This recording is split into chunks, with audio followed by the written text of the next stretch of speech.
How many of you are thinking about buying a house? Don't do it. Don't do it.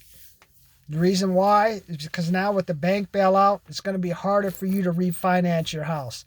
One, you can't refinance your house now because it's not going to be worth that much. If they do the 40-year interest mortgage on the houses, that means they're going to stretch out the depreciation, which means your house is going to be less each month. Number two, the only way the governments are going to be able to get instant money for the schools and the roads and the safety, raise property taxes. And who's going to pay those property taxes? The homeowner.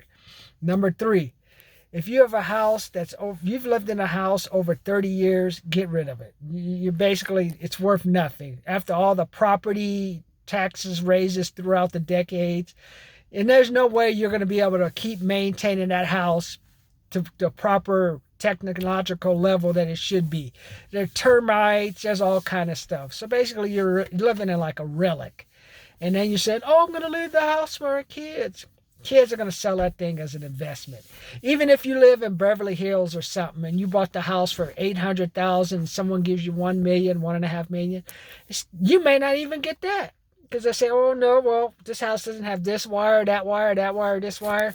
After they finish nicking you, you're down to basically what you paid. Maybe $100,000 more. And you think, I made a profit. No, you didn't make a profit. You lost money. But the time you spent for all the repairs, property taxes, all kind of other stuff, time spent, headaches with the neighbors, all kind of power things, you would have lost money. It should be illegal for poor people and middle class people to buy a house, because a house is basically a Ponzi scheme. It is.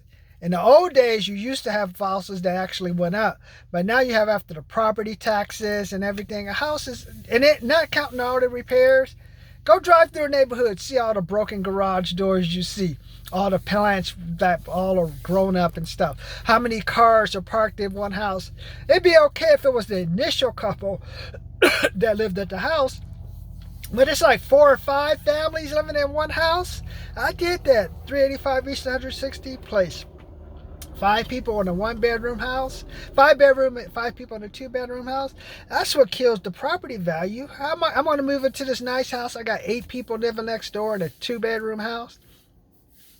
That's why I'm saying a house is a liability. Unless you're in a nice area, you get a whole bunch of acres, and then maybe in 30 years, when all the people from California move to Nebraska, you can subdivide those big 4-acre lots, and then you can make money if they build houses.